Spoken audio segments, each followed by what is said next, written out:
Hello friends, this is Samarth and welcome to my YouTube channel that is Love for Anatomy. And today we are going to talk about a very important topic, that is the arteries supplying the stomach. But before we start with this topic, I would request you guys to please take a look at my previous videos as well. Now let us get started with the arterial supply of the stomach. The three branches of the coeliac trunk supplies the stomach. But before starting with these three branches, let us first talk about the coeliac trunk. So the coeliac trunk is an artery of the foregut which is around 1.2 cm long. It originates from the front of the abdominal aorta. Now this diagram represents the abdominal aorta, and this right here is the origin point of the coeliac trunk. As you guys could see, this is the coeliac trunk and it originates at the level of disc in between 12th thoracic and first lumbar vertebrae, right here at this position. The coeliac trunk gives three branches which supply the stomach, and those are the left gastric artery, the common hepatic artery, and finally the splenic artery. The left gastric artery is the smallest branch, whereas the splenic artery is the largest branch of the coeliac trunk.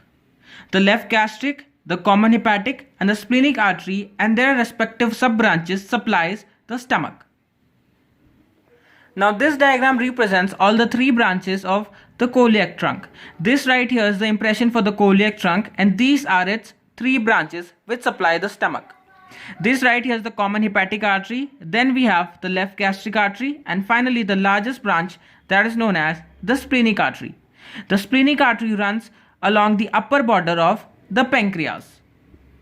Now let us see how does the stomach receive its arterial supply. So the stomach receives its arterial supply along its lesser curvature, the greater curvature, and finally in the fundal region. This right here is a diagram representing the anterior aspect of the stomach, and this right here is the impression for the coeliac trunk.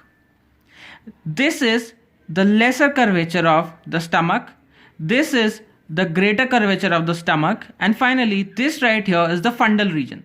This is the esophageal region, and this right here is the cardiac region. So the stomach blood supply is along the lesser curvature, the greater curvature, and finally the fundal region. Now let us talk about the first branch of the coeliac trunk, which is also the smallest branch. We will discuss the left gastric artery on the diagram. This right here is the left gastric artery originating from the coeliac trunk. As you guys could see, the left gastric artery first runs upwards towards the left side and it reaches the cardiac portion of the stomach, and then it runs downwards along the lesser curvature of the stomach and finally ends after anastomizing with the right gastric artery. We will talk about the right gastric artery later. Now let us look into the branches of the left gastric artery. The left gastric artery gives 2 to 3 esophageal branches. In the diagram, you guys could easily see that the left gastric artery gives 2 to 3 esophageal branch, which supplies the lower end of the esophagus. And then the left gastric artery gives many gastric branches. These are the numerous gastric branches given off by the left gastric artery. Therefore, the left gastric artery supplies the cardiac region and the upper portion of the lesser curvature of the stomach. And finally, the left gastric artery terminates after anastomizing with the right gastric artery. We will talking about the right gastric artery later.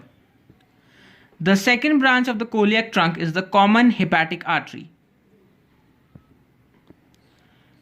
This right here is the common hepatic artery. It is also originated from the coeliac trunk.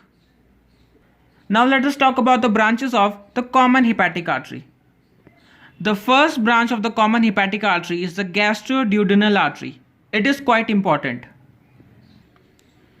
This is the gastroduodenal artery originating from the common hepatic artery.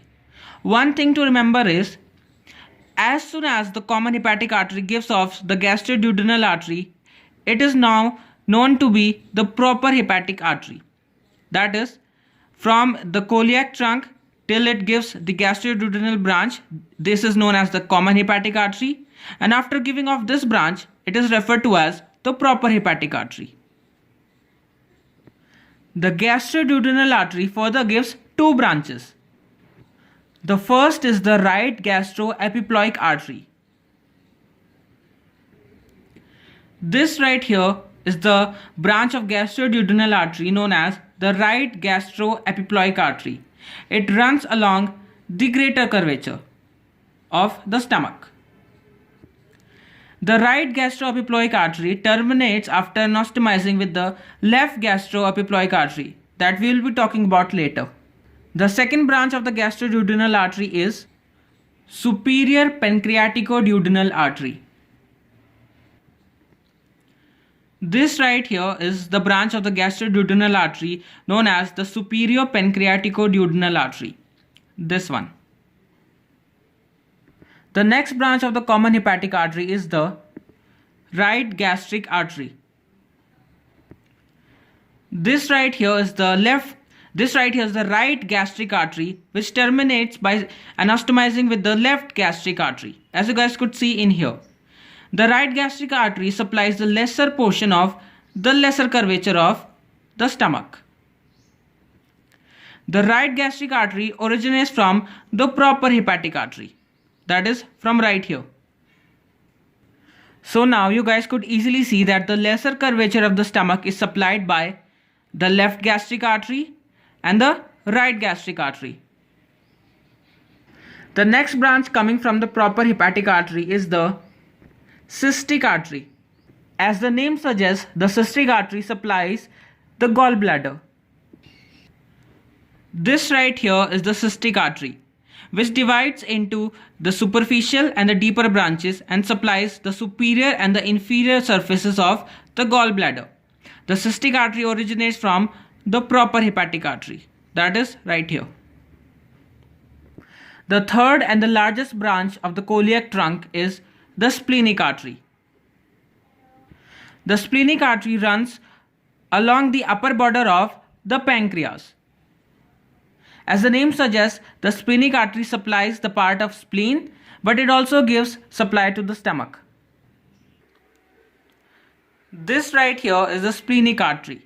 As you guys could see in this diagram, it originates from the coeliac trunk and here it goes and reaches the spleen. The splenic artery gives 5 to 7 short gastric arteries which supplies the fundal region of the stomach. These right here are the 5 to 7 short gastric arteries which supplies the fundal region of the stomach. Since it is known as splenic artery, it also gives arterial supply to the spleen. Next we have a large branch known as the left gastroepiploic artery. This right here is the left gastroepiploic artery. The left gastroepiploic artery runs downwards along the greater curvature of the stomach. It terminates after anastomizing with the right gastroepiploic artery. Therefore, the greater curvature is supplied by the right gastroepiploic artery and the left gastroepiploic artery. The left gastroepiploic artery coming from the splenic artery, whereas the right gastroepiploic artery coming from the gastroduodenal artery. The splenic artery also gives many pancreatic branches, which supplies both the body and the tail of the pancreas. A large branch supplying the tail of the pancreas is known as the arteria chordae pancreatis, whereas a large branch supplying the body of the pancreas is known as the arteria pancreatica magna. But the pancreatic branches simply supplies the pancreas and not the stomach. So let us quickly review the arterial supply of the stomach. This right here is the lesser curvature of the stomach supplied by the left gastric artery and the right gastric artery respectively. They both terminate with anastomizing with each other. Then we have the greater curvature. It is supplied by the left gastroepiploic artery coming from the splenic artery and the right gastroepiploic artery coming from the gastroduodenal artery. And finally we have the fundal region. It is supplied by 5 to 7 short gastric arteries which are also coming from the splenic artery. So guys, this was all about the arterial supply of the stomach. If you found this video interesting, please do like and please do share my channel. Thanking you, signing off, love for anatomy.